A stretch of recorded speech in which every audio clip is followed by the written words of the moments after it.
Welcome to OOTOTV, the out of the office investigation into personal health and physiological actualization.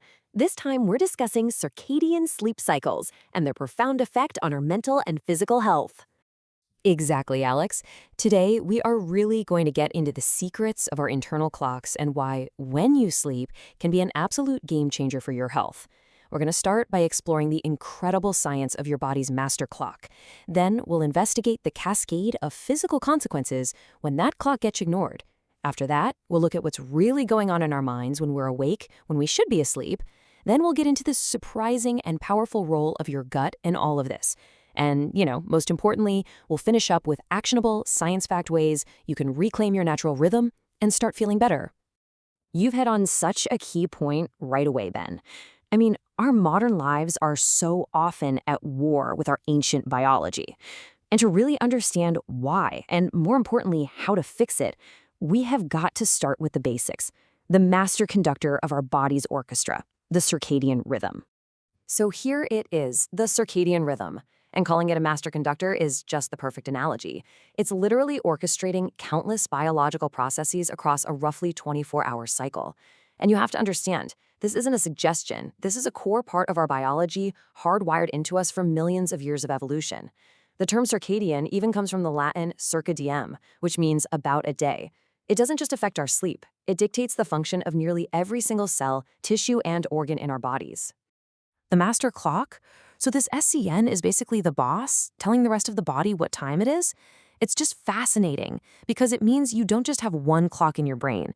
You've got these little peripheral clocks in your liver, your gut, your muscles, and this tiny little cluster of about 20,000 neurons, the SCN, has to keep them all synchronized.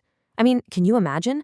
Without that coordination, it's just absolute biological chaos. Your liver might think it's time to process a big meal when your digestive system is already shutting down for the night.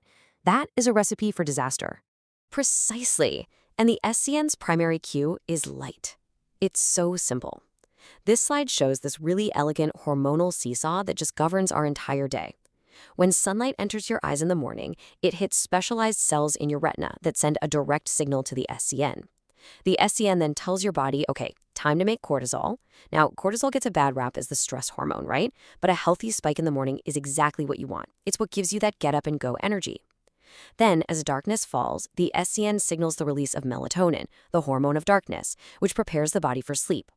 The crucial part here, the part we all need to pay attention to, is that blue light, the kind from our phones, our TVs, our laptops, is particularly effective at suppressing melatonin, basically tricking our brain into thinking it's still high noon long after the sun has set.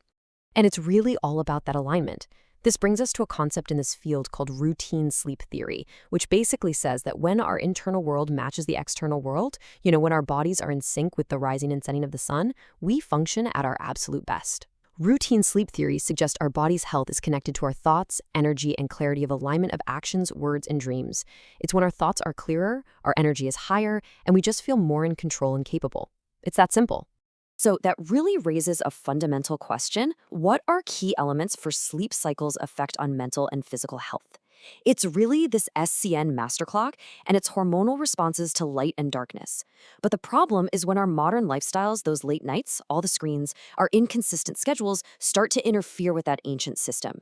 This creates what researchers call circadian mismatch. And believe me, it is the root of so many problems. That's why understanding and identifying healthy and consistent circadian sleep cycles is critical to our healthy recovery and mental health stability. It is the very foundation of health. Okay, so that leads us to the big question. How can delayed sleep cycles affect our mental and physical health? Let's get into the specifics of what actually happens when that master conductor, the SCN, is trying to lead an orchestra where every instrument is playing from a different sheet of music. The violins think it's the finale, but the drums are just warming up. It's a total mess. Oh, the consequences are so far-reaching and incredibly varied. Just look at this list. It gives a great overview showing everything from, cosmetic issues like dark circles, all the way to profoundly serious health risks. It's a powerful reminder that every single part of our body is affected when our sleep is out of whack. For example, people see weight gain on this list and they just assume it's because they're tired and moving less. But the hormonal disruption we're about to talk about plays a much, much larger role. It truly does. And if you think about it, on the most basic, microscopic level, inconsistent circadian sleep cycles disrupts our healthy environment for cellular growth, mental and physical success. Every cell in your body is supposed to be on a schedule for repair and rejuvenation. It's a process called autophagy, or cellular cleaning, which primarily happens during deep sleep. So when that schedule is constantly shifting, that critical maintenance work just doesn't get done effectively. And that leads to accelerated aging and a higher risk for disease.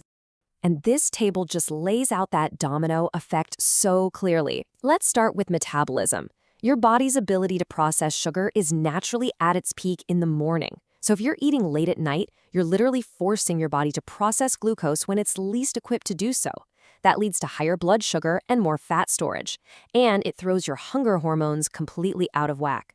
Ghrelin, the go hormone for hunger, spikes, while leptin, the stop hormone that tells you you're full, is suppressed, so you feel hungrier and less satisfied. A perfect storm for weight gain. The cardiovascular strain is really alarming as well. Over time, that higher resting heart rate and blood pressure puts real physical stress on your heart and your vessels. And the immune system link is critical. Your body produces these infection-fighting proteins called cytokines during deep sleep. If you shift that cycle, your immune response becomes sluggish, which leads to chronic low-grade inflammation. And that is now seen as a precursor to almost every major chronic disease you can think of, from heart disease to dementia. You're listening to OOTO TV with research by author Paul Bulow. And this slide really drives home just how serious this is. A potential 20 to 32% increased risk of high blood pressure isn't a minor concern. That's a significant health risk. This is the reality of what researchers call social jet lag, that constant, jarring shift of our sleep schedules between the weekdays and the weekends. You're essentially putting your body through a weekly time zone change, and your cardiovascular system is paying the price. The physical consequences are alarming, Alex, but you know the story doesn't end there. The impact on our minds, our mood, our thinking, our decision-making is just as profound, if not more so. Let's explore how our cognitive and mental well-being are affected when our sleep is out of sync. This quote is just fascinating. It's from a massive study of over 70,000 adults, and it really challenges a common belief. I think many of us just assumed that night owls, people with a natural evening chronotype, were fine as long as they got their 8 hours in, just later. But this research from Stanford suggests the late timing itself is the problem, regardless of your natural preference. Staying up late was more consistently linked to depression and anxiety than simply having a mismatch between your preferred and actual sleep times. It's really something to think about. That's exactly what the research shows, which brings us to the core question here. Can delayed, shortened, or too long circadian sleep cycles cause harm to our mental health and critical thinking? The answer from the science is a definitive, resounding yes. And a lot of it comes down to a phenomenon that researchers now call the mind after midnight effect. And this just makes so much sense biologically. Looking at this slide, when you're awake during your biological night, the time your SCN expects you to be asleep, your prefrontal cortex, the part of the brain responsible for logic, emotional control, and rational decision-making, is essentially running on low power. It's like the CEO of your brain has gone home for the day. Exactly. And that explains why we're so much more susceptible to those anxious, repetitive thought loops you see on the slide. Your brain's editor just isn't there to say, hey, this isn't productive thinking.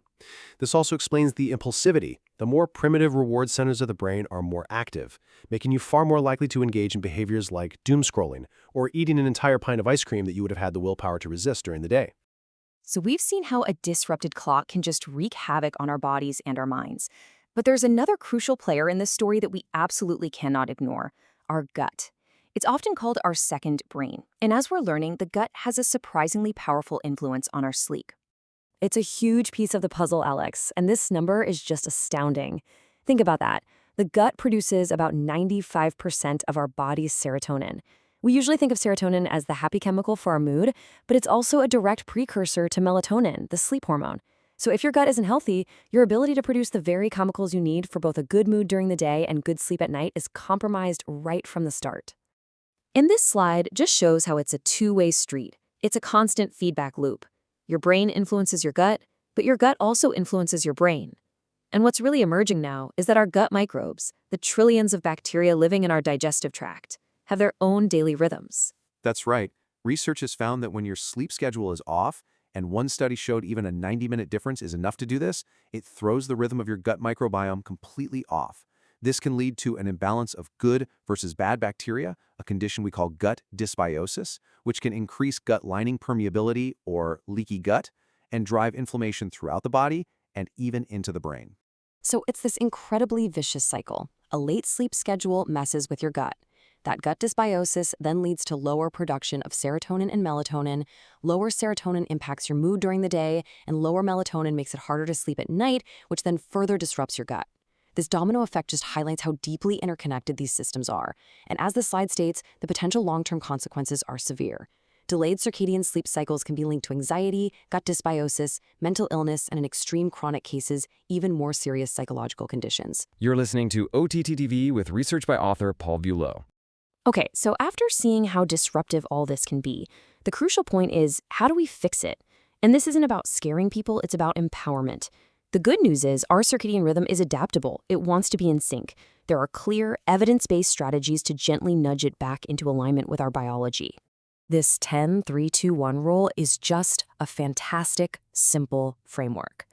10 hours for caffeine because it has a really long half-life and it blocks adenosine, which is the chemical that builds up to make us feel sleepy. 3 hours for food and alcohol because digestion is an active process, and alcohol, while it might make you feel drowsy, severely fragments your sleep later in the night. I love this rule, Ben, but I do want to push back just a little on the no work 2 hours before bed. I mean, for many people, that feels impossible. But maybe the point is to shift from analytical, stressful work to something more calming. Perhaps the spirit of the rule is about winding down that problem-solving part of the brain, not a strict ban on all activity. That's a really fair point. The goal is disengagement, and the most critical one for our modern lives has to be that last one. 1 hour with no screens. This stops that blue light from suppressing your melatonin production right when you need it the most. And these hygiene tips are all about creating powerful routines and signals for your body. If you could only do 2 things on this list, it would be the first 2. Consistency is king. Waking up at the same time every single day is arguably the most powerful anchor for your circadian clock. And that morning sunlight is the second most important. Getting even 10-15 minutes of sun exposure tells your SCN, hey, the day has officially started, which in turn sets the timer for melatonin release about 14 to 16 hours later. These aren't just nice ideas. They are direct commands to your internal clock. Exactly. It's really about respecting our biology in a world that often encourages us to ignore it. Prioritizing sleep that aligns with your internal clock isn't a luxury. It's a vital, non-negotiable necessity for your physical and mental health. So we'll leave our listeners with this question to ponder. It doesn't have to be a massive overhaul. Maybe it's just putting your phone away 15 minutes earlier tonight. Maybe it's stepping outside for 5 minutes when you wake up tomorrow. The question is, what will you do to protect that rhythm?